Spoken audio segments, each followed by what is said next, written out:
Listen up, I'm about to get dope. What's going on? It's time for another episode of Too Hard for the Radio, transmitting from the future free state of Greater Idaho. I am the one-armed madman. And back with us from the Badlands of Southern Montana, it's Nolan 5150, back in the house. What's up, man? How's it going? Man, just surviving that crazy eclipse energy. All those crazy chicks, the witches and the warlocks, trying to put bad vibes my way, I think. That was the most, like, what's the word I'm looking for?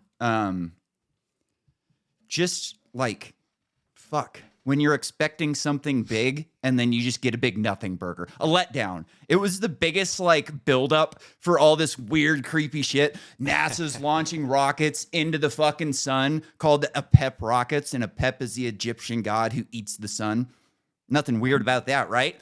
And No. You got the LHC firing up. You know, they don't care about energy again all of a sudden. Remember back a couple months ago, we were looking at the LHC and they're like, oh, just because we care so much, we're not going to fire this year because the energy's so expensive. Wrong. They fired right in the middle of it. They said, oh, it's just a big coincidence. But we know how these people work. They're a bunch of fucking commies. Yep. And nothing they do is by coincidence. I don't get it why an eclipse could have anything to do with the LHC, but you cannot convince me that these people did that by accident. They just don't do things by accident. No, not at all. It's I'm really sad I actually didn't get to see it at all. But You wouldn't been able to. it should have been.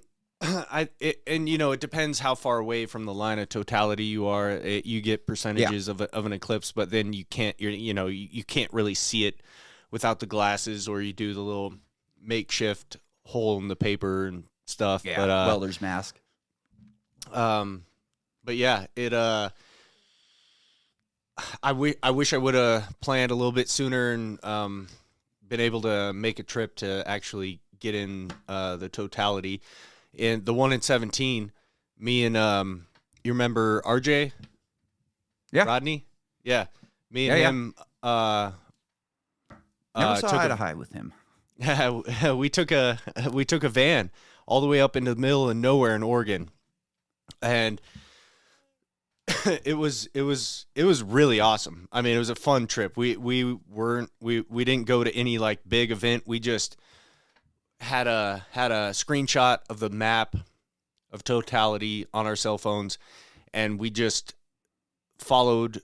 We got into Oregon and we just took some highways. We got off the highway, took a road, got on some dirt road, got on some unmarked fire road, and just got in the middle of nowhere with our van loaded with some food, a lot of beer, and spent 3 days out there.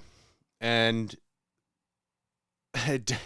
right as the eclipse was happening, right when it went 100% and everything, I was definitely peaking on some fucking mushrooms, and it was. I knew that was coming. Yeah. It was one of the best experiences of my life, for sure, and Oh, probably that's cool. You were a half an hour. You were an hour away from my house, having the best experience of your life, while I was just sitting here watching the eclipse by myself.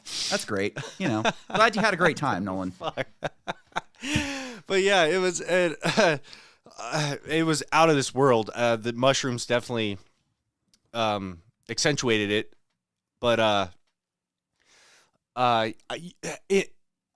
witnessing the totality itself sober, it is definitely an event. But then experiencing it on mushrooms, it makes it so clear how all these old tribes and civilizations could, just the out of this world experience, and take that as some big sign or something from whatever god they believed in or anything. But it was fun. It was really cool. Did you ever hear? I told this story on the last podcast I did, but I'll tell it again because nobody listens. So who gives a shit, right? There was I think it was Magellan. Maybe it was, I don't know. It was one of these guys that circumnavigated the world early on and was in the Americas early. So he was running through like the Caribbean at one point, and they were out of food. Like they were fucking done, out of food. We're fucked. Like not making it back to Europe. Period. So they found a small island that had a civilization on it that were growing a decent amount of food. And they landed, and like some good Europeans, they asked very nicely for the food. And they got told to go fuck themselves, which, these you can't trust these natives. What are they going to do with their food anyways? Eat it? Come on. So they got together and they were like, all right, here's what's going to go down. You refused us, and our God does not like being refused. So you're going to harvest all of your crops, and you're going to load them onto our boat. Otherwise, our God is going to steal your son. And they were like, fuck you. Your God's a bitch. Like, you don't know what the fuck you're talking about.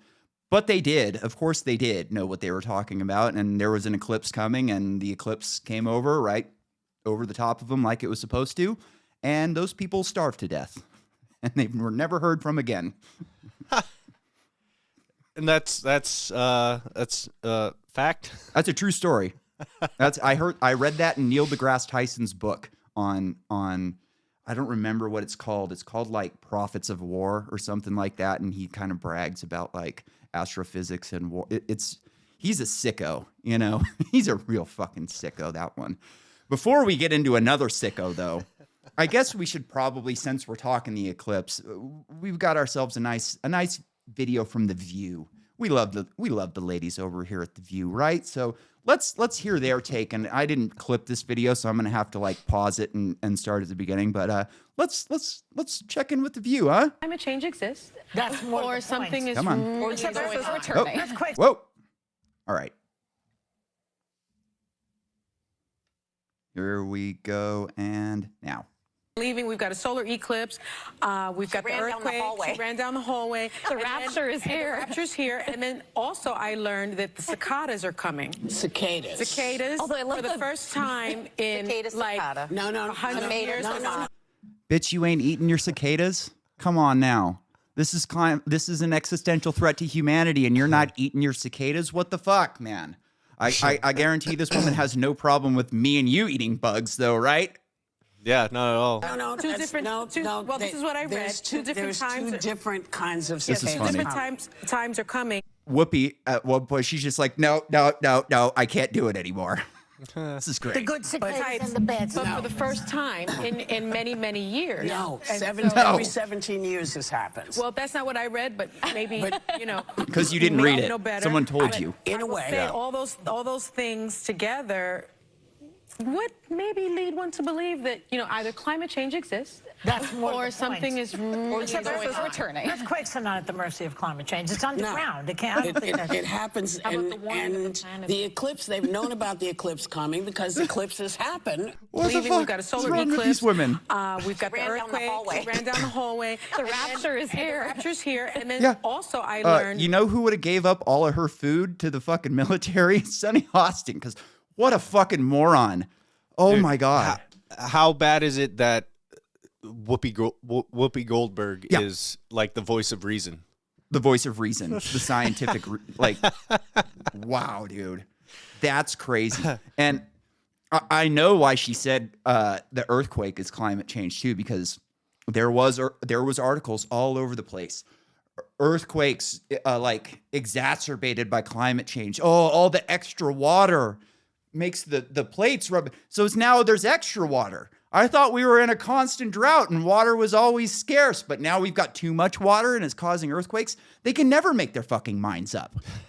It's just whatever's out there right now. Like, how can we connect that to climate change? Yeah, it doesn't matter what it is. Did you see the picture of the Statue of Liberty with getting struck by lightning? Yeah. So every fucking news outlet got that wrong. If you look closely at it, and maybe if I'm feeling like a little, 10 minutes in. So 10 minutes in, I'll mark it. All right, 10 minutes. If you look at it right there, wherever it's going to be, you can see the energy is actually forking up. So this was not a lightning strike. This was a earth strike, equalizing potential before an earthquake. So you get all of this friction down there, and you get water, you get oil, you get all this shit, and it just creates so much heat that you get these, electromagnetic fields that go up and bang. So scientists should have looked at that and gone, oh, we got an earthquake coming. But no, it was like, how can we blame climate change for getting the Statue of Liberty struck by? It's just so ridiculous that they're not even trying to do science anymore. Like, I follow one guy that does like Earth space weather, and he kind of explained it, and you see it in the picture and you're like, oh yeah, right away you can tell. And I know a lot about this because I've watched a couple documentaries about lightning, and when you don't live in an area with a lot of lightning, you kind of just don't really think about it all that much. Yeah. But if you like go to a GPS photo or a GPS video that's real and not just some fucking NASA fake, you'll see lightning everywhere. There's lightning striking in different places, up and down, at all times, every second of the day, somewhere around the world, because we're a giant dynamo. We're making electromagnetic fields. We've got this other field around us that's protecting us from shit. And they've got this dance that they're playing, kind of like when a lineman goes up onto a tower and inspects the lines. You touch the line with you've got a metal rod, and you touch it, and now your helicopter is at the same potential as the line you're on, and you can step right out on it. The Earth and the ionosphere and the magnetic field are constantly doing this, equalizing it and making sure that everything is right in place. So to see something like that is a very cool, like, natural phenomenon. Like, right away I heard, oh, it's a fucking earthquake machine. Oh, they're trying to destroy it. It's like, dude, if they were really trying to make an earthquake in New York City, they'd have leveled the place. But they're not going to do that because they like to go out to dinner in New York City and they own real estate there. So they're not going to destroy their fucking dinner spot. No. Hey, they're going to destroy you and me. Why are they going to destroy the one of their crown jewels of of chicks getting punched in the face? Yeah, absolutely. Where else in the world can you go and just cold clock a woman and get away with it? It's a beautiful thing. It's a beautiful thing. That bitch looked at me wrong. Bang. Bangs. Cock. Where it really fucks you is you think you're punching a chick in the face, and then that chick has a dick, and then you're going to jail. Yeah, and then you get your fucking ass kicked. You assaulted a dude. Yeah. And then he kicked the shit out of you and embarrassed the fuck out of you. I was watching Kill Tony the other night, and this chick came on that had a deeper voice than me. And they were like, so what else is going on under there? And she was just like, you know what? I am so sick of being misgendered as a transgender. I don't know what to do. It's like, ouch, that sucks, honey. You know what she can do is show us her pussy. Yeah, that's true. Maybe she was just playing the game and it was a fucking dude. Yeah, we know. You never know. You never know what's going on until you give them the good old Crocodile Dundee good day. Good eye, mate. How's the hanging down there? Yep. Oh shit, man. So what else has been going on? This has been a long time, dude. We had the Diddy situation.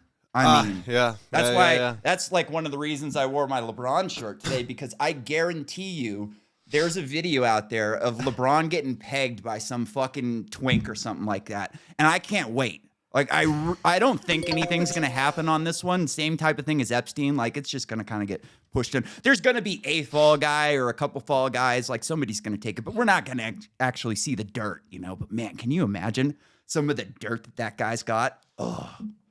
Just seeing LeBron getting fucking pegged by some twink or even some chick pegging him with a fucking dildo. Yeah. That's the end of the season. Anything could be going on, but good thing if we see that, then it's time to start worrying, because the simulation's running close to an end at that point. Like, you're in the final season when LeBron James is getting pegged by a WNBA player on fucking Pornhub. Fuck. Yeah, what What was the one WNBA chick that got Yeah, that one. got held That's in Russia? exactly the one that I'm thinking yeah, of. Yeah, yeah, the one yeah, in yeah. Russia. Yeah. So good thing. Here's your once prize. Good thing. I would worry about us getting canceled if we actually had any kind of audience, but I guess because Sean Combs, right? That's his name. Went to what was it? Was it Puffy first or Puff Daddy? Yeah, Then P it was Diddy. Puffy. Then Diddy. Yeah. Now they're gonna have to change his name to Blackstein. That's a good one. I like that. Blackstein. Yes. That's got legs. That's got legs. You know what's funny? I was telling somebody earlier today that like Pizzagate and QAnon have aged far better than Russiagate. Yeah. Far better. Like QAnon to me was just a silly game. Like these people are just idiots. They're the same like UFO people. UFOs is a conspiracy for morons. It's just a conspiracy for dumb people. Like I watch some of these UFO interviews and I'm just like, man, these people are fucking out there. Just morons. Like unwilling to accept any sort of evidence or just like, they don't watch politics at all. And you remember like a couple months ago, we're going through all this UFO stuff. That was the next thing. David Grush and UFOs. We're going to get to the bottom of this. We're going to pull in Congress and blah, blah, blah, blah, blah, all that bullshit. And I remember calling into a radio show during this time when Jimmy Church, he's one of my favorite, UFO guys. And he was all jacked up on this. Oh, yeah, we're going to get to the bottom of this now. See, that guy, look at the tweet that he made. He really wants to get to the bottom of this shit. And I called him in and I was like, dude, what are you thinking? Like, this is not an investigation to get to the bottom of this. This is an investigation to test the temperature of the public to see if we can possibly, maybe just a little bit, buy some more weapons to protect ourselves from UFOs. And it didn't work. Like you could, if you follow politics, because like these people have a rule, no politics. Oh, we can't talk politics that's all bad. And it's like, dude, if you don't follow politics, and you go into this meeting closed, like not knowing what you're doing. You're just, I'm going to go watch this fucking meeting. Hey, these guys sound like they really are wanting to get to the bottom. But you don't know anything about any of these people. You don't know if they're a liar. You don't know if they're wanting to get to the truth of anything. So you have to look at these people individually and see what they do before this. And then you can start to say, can I trust these people? So like one of the guys that he was all fired up on was Tim Burchett. And he's all part. And it's like, dude, that guy was on the January 6th commission for the Republicans. There's only one reason you're a Republican on the January 6th commission, and that's because you're willing to play the game. It doesn't matter if you believe January 6th was a riot or the worst thing since fucking the dinosaurs were wiped out. The Republican on that committee plays the game, period. That's it.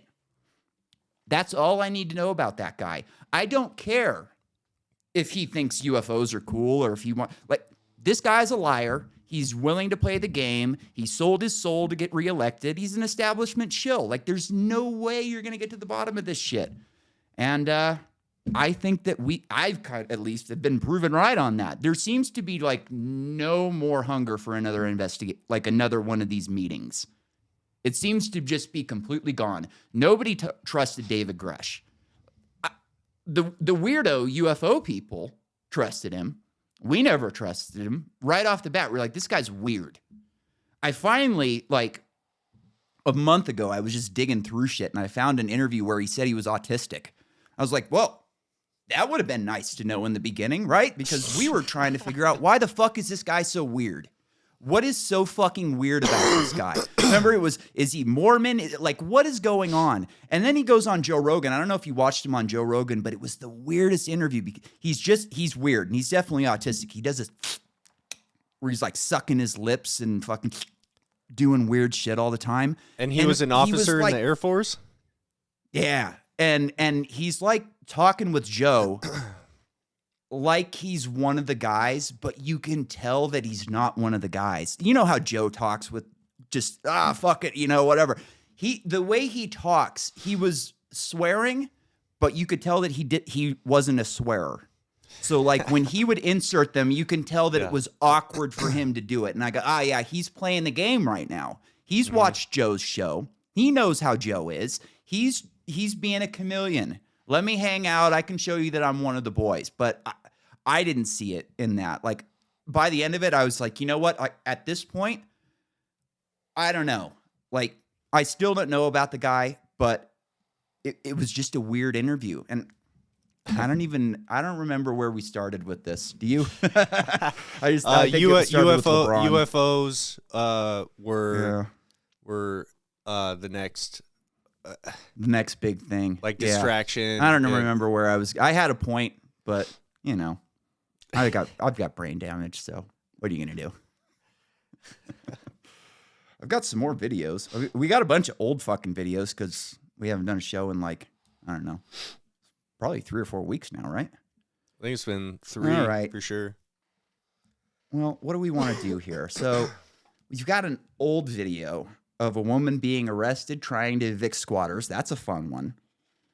That's pretty old. We've got, this one was pretty good. Anna Kasparian complaining that some people were... Let's listen to the Anna Kasparian. This one's fun. A few months ago, we ran an Anna Kasparian video where she was complaining. Remember, they were trying to put in an electric charging block in her HOA, and they were going to raise their HOA. It was just out of control, and she's like, this is crazy. You can't expect working class people to pay for this shit. Like, wild, right? And oh, no, you can't talk like that. We're burning the earth up. So she's had a little bit... I think this woman's going to be a decent libertarian in 10 years because there's only so long you can put up with this bullshit before you start seeing through the fucking cracks. And, you see through enough cracks and finally you see the light. Dismembering a corpse and hiding a corpse after dismembering it. Not bail eligible. Not a serious crime. I'm not even kidding, guys. Like when Joy Behar outlined that case, I was like, she's crazy. This isn't a thing. This isn't real. This isn't real. So I looked it up. It's real, guys. It's real. Listen, if being on the left means supporting this, then I'm not on the left, and I'm okay with that. So let me give you the details of the case. It doesn't mean that. Okay, I don't know. Let me give you the details. We don't want people dismembering folks getting released. Only a couple of lunatic. Some do. I know. What I was in the middle of saying is only a couple of lunatic activists are like, yeah, we're pro dismemberment guys being let go. I kind of talked over him, but he's like, oh, no, it's not the left saying that. It's only a couple of lunatics saying it. It's like, who's putting the lunatics in charge, man? Yeah. Anytime we say anything about George Soros, everybody's like, oh, you're fucking anti-Semitic. And it's like, that's how those lunatics are getting in charge. And you fuckers, you Cenk Uygur, you Anna Kasparian, give them cover because it's part of their doctrine. If it's useful, you let it happen. I don't remember exactly what it's called, but essentially, if it's part of the cause, even if it's violent, you let it happen because that's just what you got to do for progress. Okay, whatever. These You poor don't represent the left at all. Dismembered bodies. It's so unfair to put them in prison. Okay, let me give you the details of the actual case, okay? So 4 people were arrested in New York after body parts were found in Long Island. Okay, dismembered body parts. The victims were, 2 people from Yonkers, older individuals. Suffolk County Police say 44-year-old Stephen Brown, 38-year-old Jeffrey Mackey, 40-year-old Amanda Wallace, and 33-year-old Alexis Neves were charged with concealment of a corpse, tampering with physical evidence, and hindering prosecution. They have not been charged with murder. Prosecutors told a judge there was so much blood in the pipes, sink, shower, and toilet of the Railroad Avenue home in Amityville where the suspects were arrested that it was deemed uninhabitable. Police said they confiscated meat cleavers, butcher knives, flesh, and body parts. Attorneys for Brown and Mackey admitted admitted that their clients lived in that home where the body parts and all that blood was found, but denied chopping up the 59-year-old woman and like that when we 53-year-old got man here. whose last known address was in Yonkers. Wallace also lived with Brown and Mackey in Amityville. Police said that Knives is homeless. Okay, all 4 pleaded not guilty. The judge released them without bail. They were fitted with GPS monitoring and must report in-person probation and surrender their passports. I don't care about their passports. Dude, guys, Shut like up, what? Jank. Okay, so Jesus. did further research because I just couldn't believe it. Here's more. It gets With worse. 2019 state reforms, mutilation and disposal of murdered corpses are among crimes that are no longer bail eligible. The DA said the 4 went to barbaric lengths to cover the crime. What are we doing? What are we doing? What are we doing, Jank? Good fucking question. What are we doing? What are we doing? Someone tell me, what the F are we doing? Yeah, look, no one signed up for this. I don't know how the hell any of these laws passed. I went to every progressive conference there was over the last 20 years. I do. I never heard a single person saying, why don't we let the actual criminals go? Hey, if someone butchers someone and chops them up into little pieces, let's do the kind of criminal justice reform where they would be able to walk out free. Yeah. These are the same idiots that were screaming abolish the police for 2 years after the worst riots in decades in this fucking country. They're just running a human butcher shop out of their fucking apartment.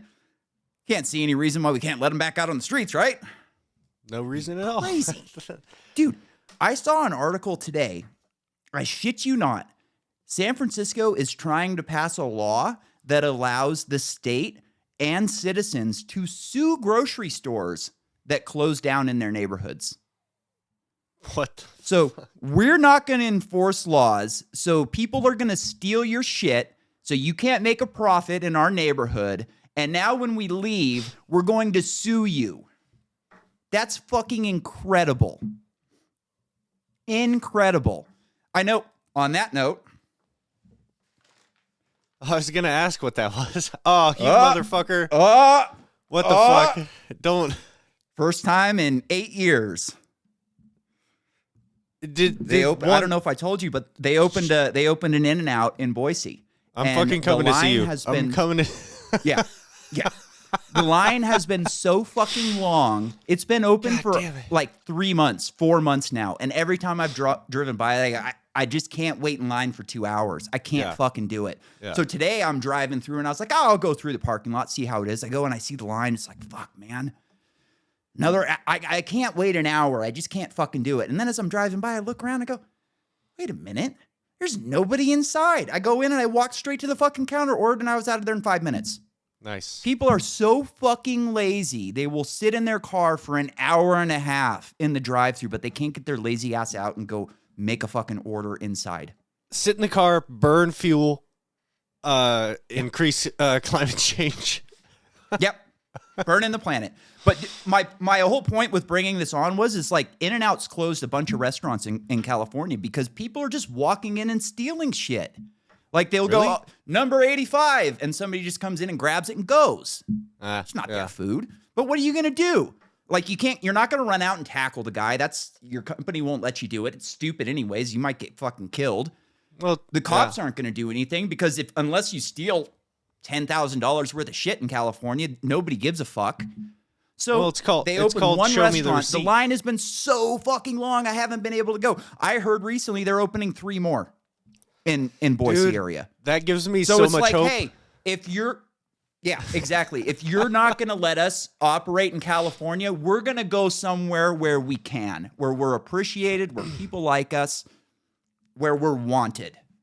And I applaud them, you know. Dude, Good for I can them. taste that. I can taste. What'd you get? Double? Animal style? Animal fries? I got 3 double-doubles. I I ate 2 of them at the restaurant with the fries, and I may or may not have sharded on the way home. That's classified. It's top secret.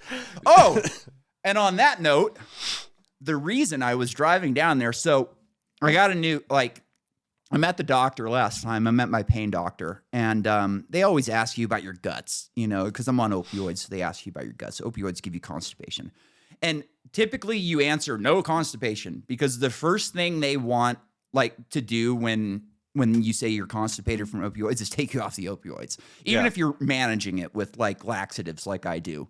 So she asked me and I was like, no, I'm good. And like something in her mannerisms, like kind of tipped me off. Like there's something up. Maybe I'll try and test the waters. And I'm like, yeah, you know, if I didn't take any laxatives, it'd be pretty bad. But you know, I kind of manage with laxatives. And she's like, oh, well, we got a new pill. You want to try it? And I'm like, well, you know, might as well. And she's like, yeah, man, this one, like, and it's very like, dude, pharmaceutical companies are so fucking smart. Like the pill, you've got neurons all throughout your stomach, right? So monism, dualism, body and mind, are they separate? I think they're the same thing. You've got neurons in your stomach. So your gut health, your biome, all that shit is going to affect the way you think. You've got neurons all over your body. So these things are able to go in and block the opioid receptors in your stomach. So opioids don't work in your stomach, but work everywhere else in your body. What? Yeah. Wow. Fucking slick, right? I mean, Yeah. You got to give it up to them. When they nail it, they nail it. So I try it for 2 days. The first day I didn't take any laxatives. It's like, fuck, I'm going to try it without laxatives, see what happens. Took a shit. That hasn't happened in years. So the second day I try it, same thing, didn't work. I had to take some laxatives. But I call in, I'm like, yeah, give me that fucking pill. So like a couple days later, I'm like, where the fuck, like, why haven't I gotten my notification for the pharmacy? I call the pharmacy. They're like, oh, we need a prior authorizations. And this is something that happens with medications. Like the doctor has to send a diagnosis code to the pharmacy. So basically they can back check and make sure that you actually need the prescription before the insurance clears it. Yeah. So like, I go, all right, whatever. So I give it a couple more days. I call back and I'm like, what the fuck? Like, what is going on here? Oh, well, we need to call the doctor, you know, this and that. I'm like, you guys are supposed to call the doctor. I'm not supposed to call the doctor in this circumstance. They don't like it when I call. You guys are supposed, that's how it works. Like, that's why when you call the doctor, it says for patients, press 1, for providers, press 2. Like, that's how it works. So I'm like, I call them once and they're like, oh yeah, we sent it over. I'm like, these motherfuckers, somebody dropped the ball on this one. So I call the pharmacy back. Hey, they did it. I've got confirmation that they did it. You guys need to call them and figure this shit out. So they call me back again the next day and they're like, yeah, we still haven't got it figured out. The insurance is taking forever. I'm like, what is the fucking problem here? I got 3 new prescriptions last month and none of this happened. They were like, oh yeah, this costs thousands of dollars. I'm like, oh, of course it does. Yeah. Of course it fucking does. You know, you bring something out that every opioid user on the planet is going to want to use. Of course you're going to sell it for thousands of dollars a pop. Why wouldn't you? Yeah. So there's a new one. You know, you've got the Wegovy and the whatever I can't remember the non-generic name of the weight loss drug is, but you know, they're cleaning up Ozempic, right now. Ozempic, that's the one. Ozempic, Wegovy. Wegovy's the generic name. Yeah, dude, that's just thousands and thousands of dollars a dose, and this is going to be the same thing. All these companies are looking at Ozempic and getting dollar signs. Same thing with the vaccine. They're just like, man, we are not charging enough for our shit. Mm-hmm. So we'll see. And the price goes up.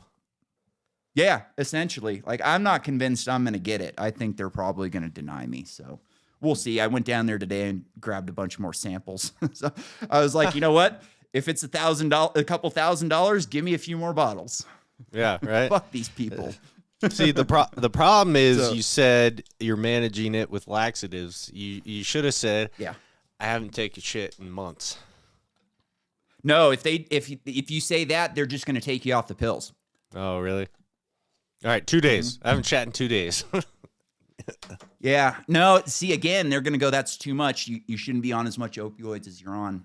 Like I said, it's a dance, man. When you've been in the game long as I have, you know how to deal with your drug dealers, right? You can kind of tell when things are off, and you kind of got to balance the whole deal, you know? And these are you should have seen the look on the woman. Dude, you should have seen the look on the nurse's face when I said, yeah, give me a shot of those things. And she was like, oh, yeah, I'll go get them for you right now, because she gets a cut. Oh, fuck yeah. Like when every time you hand out one of those samples, you get a fucking bonus. That's why opioids, when you watch the Purdue documentaries and they blame everything on one company, It's not one company. It was the pharmacies and it was the doctors. Especially the fucking doctors. Every doctor in the world. They're the who was pushers. handing They're the those street things out like pushers, candy, man. Yes, they knew they were addictive. All they had to say was, look at the ingredients. Oh, it's an opioid. Yeah, it's addictive. But no, because you're getting fucking kickbacks. And people like the kickback. Hey, I like a good kickback, you know? Hey, man, I love I'll me a peddle some kickback. opioids if the kickback is there. Hey, make me a spokesperson for this gut medication, and let's get a nice vig on the thing. You know, I'll sell the fucker on the podcast. I don't give a shit. My morality is for sale at this point. If I had a little bit more Bitcoin, maybe it wouldn't be. But, we're still early in the cycle, so let's make a deal here. So moving on. I saw a really great video today. This really made my day. This was so I don't know if I've talked to you about this. I think I probably have, but there's a couple of guys. We're 35 minutes, perfect. There's a couple of guys that I really, really don't like. One of them's Dave Rubin. I know I've talked about Dave Rubin to you. Dave Rubin's a leftist who doesn't like woke shit, and now all of a sudden he's a fucking Republican pushing his leftist bullshit to right-wing America.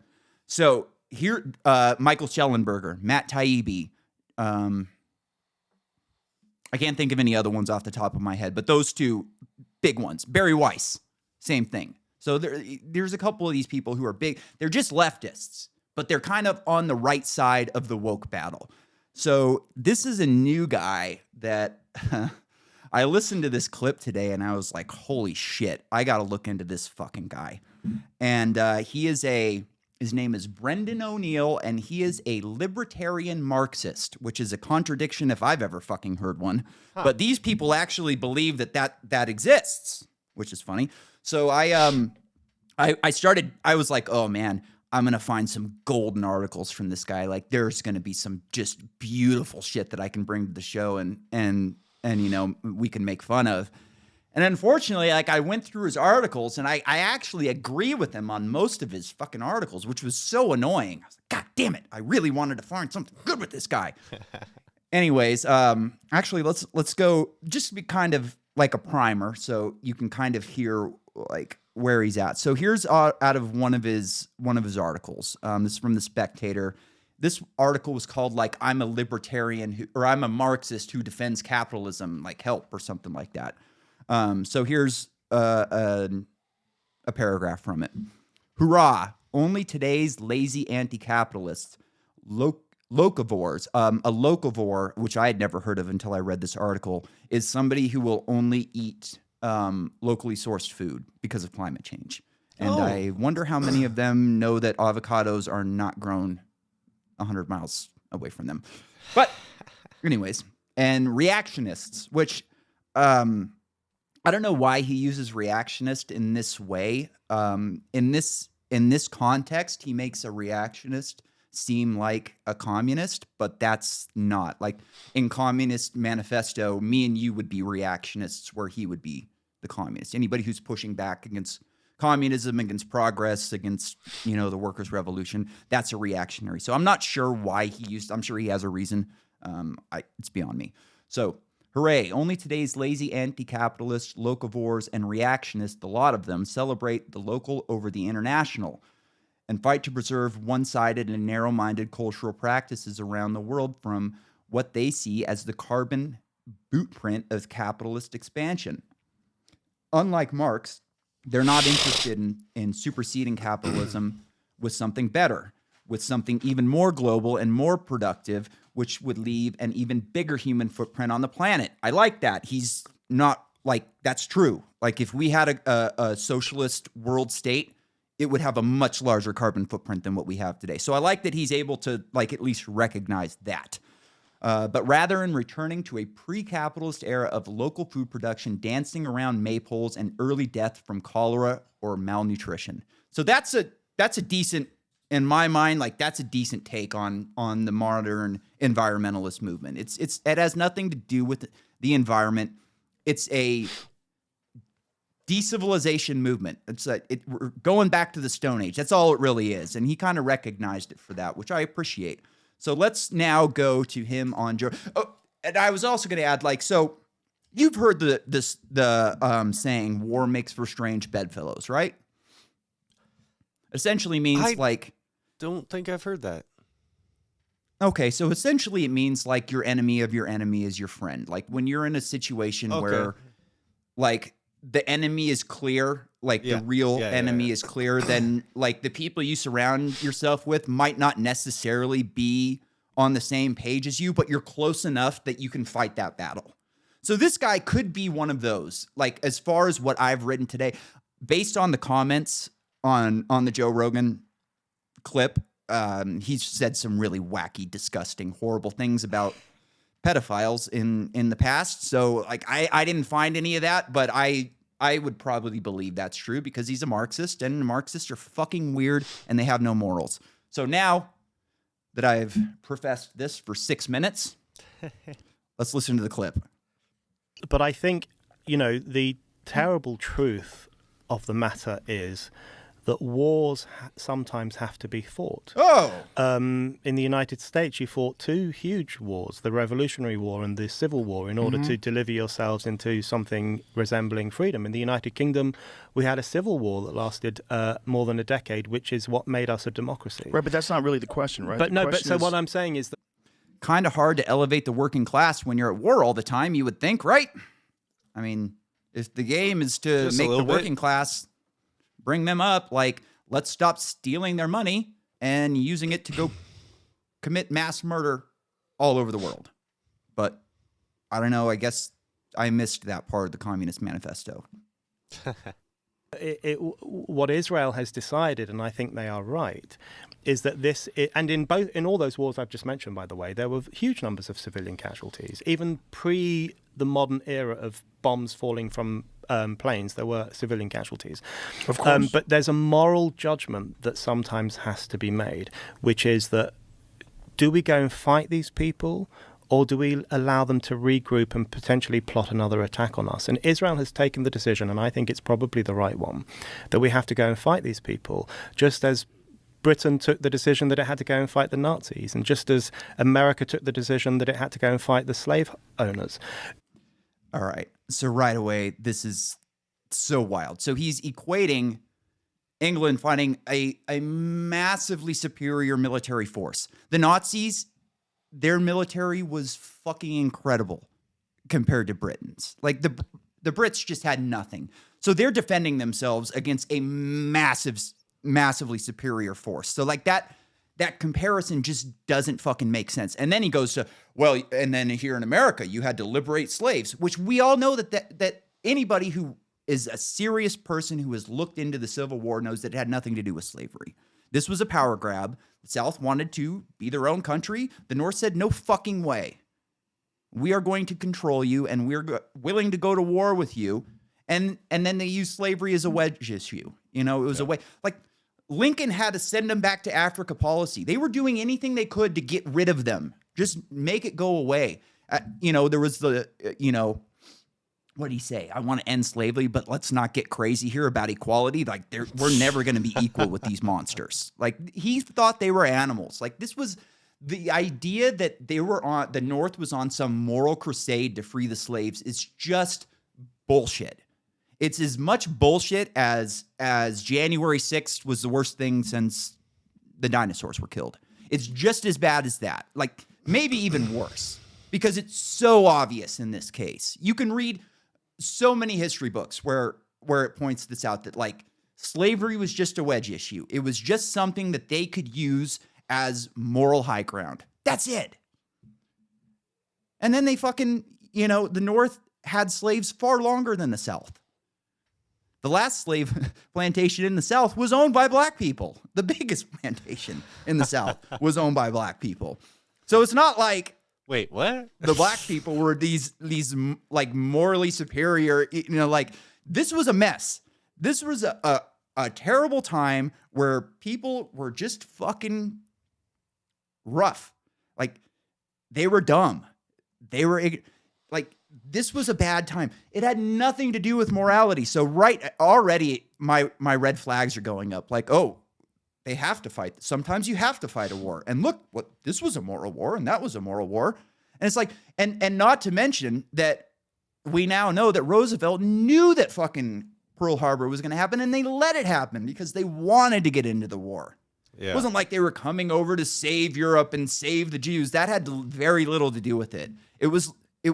The real reason we got into the war is because we extended a shitload of credit to Britain. They needed military defenses, and we supplied them with a shitload of money. And at some point, we went, holy shit, they're going to lose this war. If they lose this war, we are never going to get our money back. So we went in, and they gave us their bank, their entire bank of here, just take it. And now we are the hegemony of the entire world that has to fight wars from time to time. It gets worse. Did you have something? Let's continue. Yeah. Sometimes you have to make a moral judgment. And the thing is, war is awful. But John Stuart Mill, a great liberal thinker from the 1800s, he made the point that war is an ugly thing, but it's not the ugliest thing. The lack of patriotic feeling or the lack of a belief that anything is worth a war is worse. And I do think we're seeing that in the West now. So the fact that, okay, so war is disgusting, but the fact that me and you don't think that we should be in this war is worse. We're the bad ones, not the ones who want to go slaughter people. And we're not talking about a massively, superior military force here. We're talking about goat herders and fucking the poorest people on the planet. I'm going to back this up a little bit just because you really got to take this in and listen to this fucking psychopath. That anything is worth a war is worse. And I do think we're seeing that in the West now. This revulsion at war. We are in a very luxurious position in the West, especially younger generations.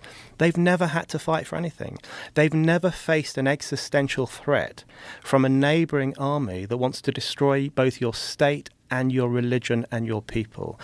I love that he calls it a neighboring army.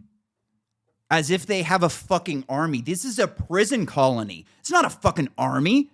You have to have a state to have an army. This is a group of literal, like, terrorists, freedom fighters, whatever you want to call them. This is as low tech. To call these people an army is just so fucking dishonest. I couldn't believe it. And to say that we are, as at the West, that we are not, like, let's listen to this again. I really couldn't believe this. The lack of patriotic feeling or the lack of a belief that anything is worth a war is worse. And I do think we're seeing that in the West now. This revulsion at war. We are... This revulsion at war. Oh my God, if you're anti-war, you're just a monster. I can't believe you would say something as disgusting as peace on earth. What is wrong with you? You're just a lazy, worthless piece of shit who's never had to fight for anything in your life. And where has this fucking guy ever fought for? He's a fucking journalist. He's complained on the internet for the past 20 years, and now he's going to go on Joe Rogan and fucking thumb his nose at us for not wanting to see innocent people or even, like, non-innocent people slaughtered. Like, I don't want to see anybody slaughtered. I don't want to see little kids running around a third world country waving their fucking nub around like me with zero medical help, no prosthetics, no medications, had to get it cut off with a dirty fucking knife. They're lucky to be alive. And this asshole has the nerve to fucking tell us that we're the problem. Ugh. What a disgusting piece of shit. And here's the real problem that I have with people like him, like Dave Rubin, like Matt Taibbi, Michael Schellenberger. Now, this guy, since he's been on Joe Rogan, even though he's a Marxist, he's right-wing. So Fox News will have him on because he's willing to say the right things about wokeism and the right things about Israel. And now Marxism is right-wing. It's really beautiful, you know? The way they do this, it's fucking beautiful. Like, they're so much better at politics than the right is. It's not even funny. It's like, it's kind of like fashion, I guess. You keep those bell bottoms and those disco platforms around long enough, it just circles back around. Man, I don't even know if I want to finish this. Let's do it. Fuck it. In a very luxurious position in the West, especially younger generations. Oh, yeah, They've you're never just had to rich. fight for anything.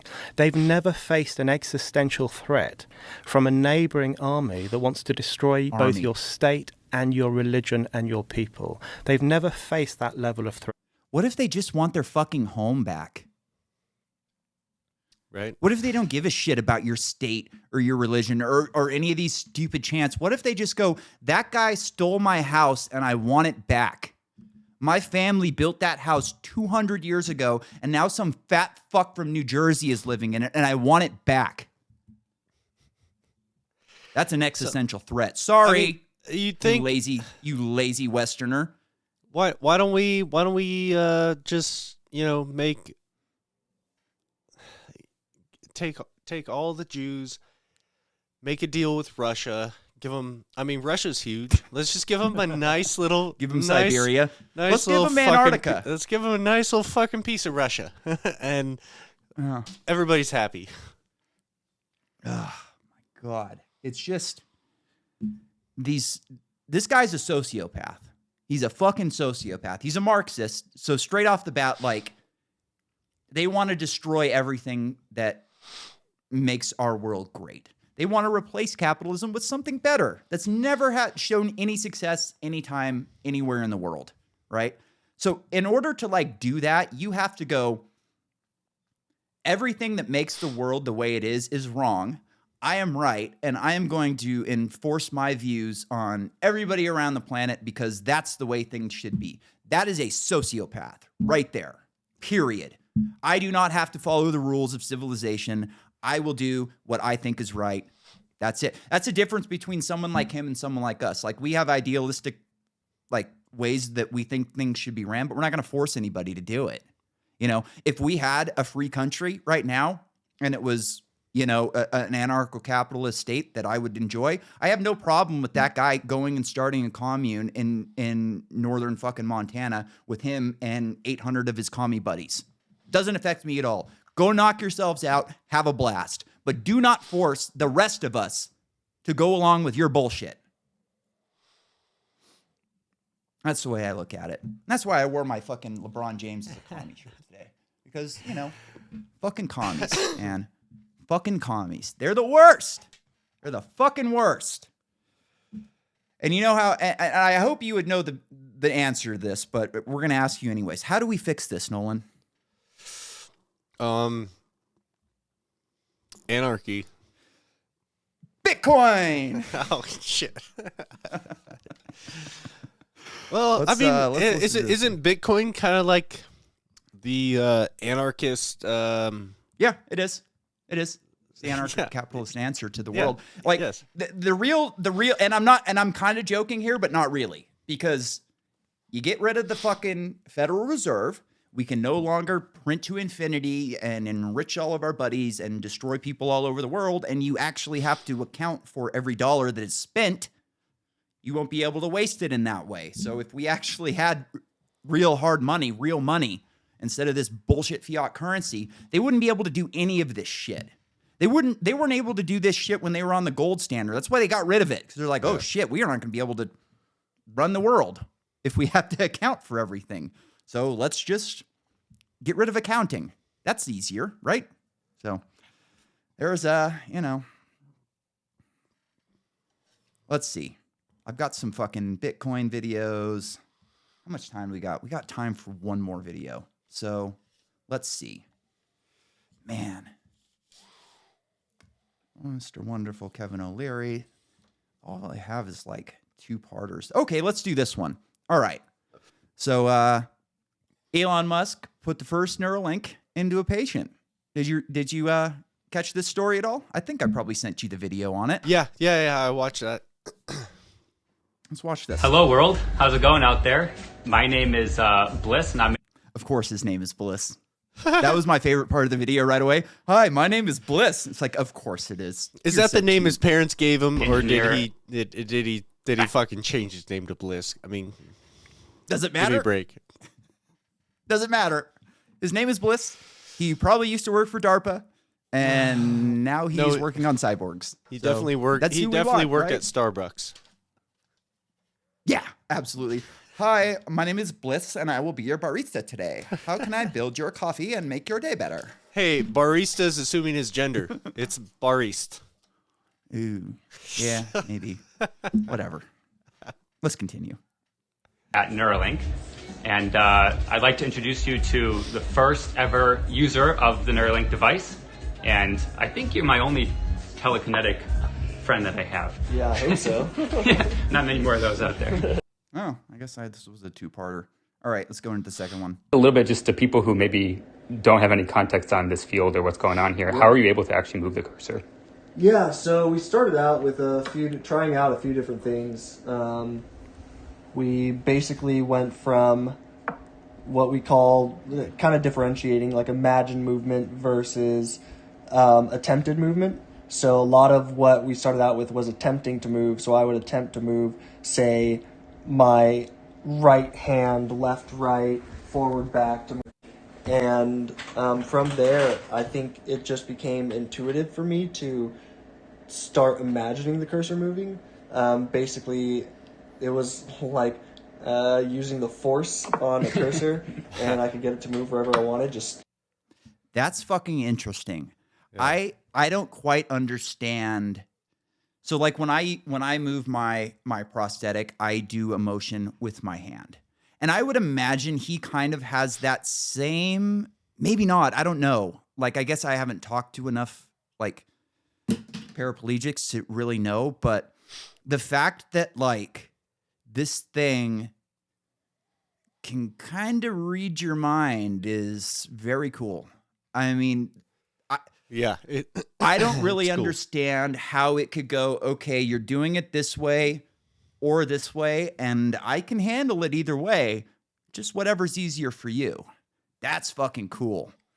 And then, of course, like any normal human, the first day that they gave him full control of it, he fucking stayed up all night and played video games. And I thought that was an amazing, like, that is such a human thing to do, you know? Like, it's something I would have done, you know? Like, the first day that I went and got my prosthetic hand and, like, actually got it, I bet you can guess where I went first. Right to the bathroom, and you masturbated for 12 hours straight. I went to a fucking motorcycle shop and grabbed onto a handlebar. Yeah. That was the first thing I did. I was driving back to my hotel room, and I had seen a dirt bike shop there, and I was like, you know what?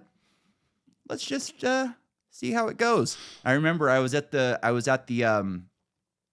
counter just talking. I was asking the guy about something. I had a jacket on. This is Minnesota. It's cold, you know. And I went to take the jacket off, and I couldn't get it off, so I took the hand off and put it on the counter, and then took the jacket off, and the guy was like, "Holy shit!" So, anyways, that's good. I thought that was a great story. It's a feel-good story, you know. Like I'm torn on this stuff, as you know I am. Like I would love to see it work for a guy like him, for a guy like me.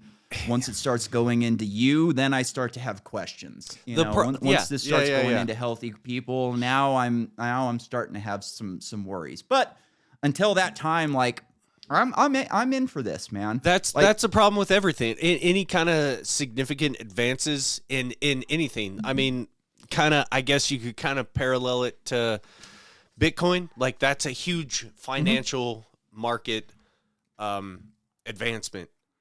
And initially, it always starts off with good intentions, right? All the worst things are done with the best intentions, because just like that, that's the reason it's being developed. But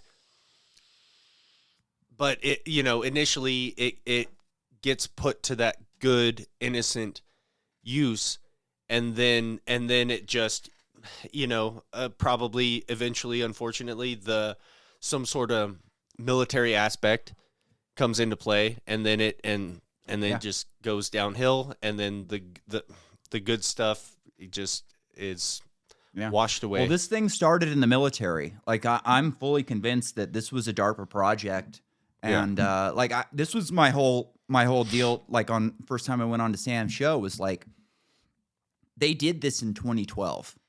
They did it. Like, they did everything that this guy did and more in 2012. They didn't do it with a permanent device. It was a device that could only be in there temporarily, and it wasn't nearly as good as the Neuralink. Like, the Neuralink is orders of magnitude better. It has more connection points to more neurons by orders of magnitude. But, like, this was a proof of concept that started in 2012. And what was the first thing they did with it in 2012? They plugged the woman into a flight simulator and see if she could kill people with it. The head doctor resigned because he was like, this is ridiculous. And kind of the same thing when she was explaining how it worked, she was like, I just pictured myself as a bird, and it did it. It's creepy in a way, like it's almost like our brains are just designed to have that in it, and it's just waiting for the input. You know, it's like, oh, I know that's what the this other is, half. and I'm just waiting. That's for the other it. half of the use. You know, yeah. Okay. Yeah. It's very strange that it's very intuitive like that. Like, you would think it would be harder to do. I wish I knew more about it where I could like kind of explain why it did that. I should probably look into it, but it's probably over my head if I'm being completely honest. But I don't know if it's like a programming thing or if it's your brain. You know what I mean? Like, okay, it's not working this way. Do we switch up the algorithm? Do we change the program a little bit? Or do we just change the way that you're initiating the contact? And it seems to me like the latter, which is very cool, but also very creepy in a way. So on that note, interesting times. Yeah. Hey, it's a brave new world out there, buddy. Shit's going down. We're not fucking around. We got commies on Joe Rogan. We got the Statue of Liberty is doing the Magneto thing. Not Magneto. What's the storm? Yeah, it's giving the Earth. It's giving the stratosphere the shocker. Yeah, exactly. Well, fun times. And on that note, hopefully we'll be back next week. At this point, I don't know. I haven't done videos in 3 weeks because I wasn't sure we were going to be here tonight. Good night.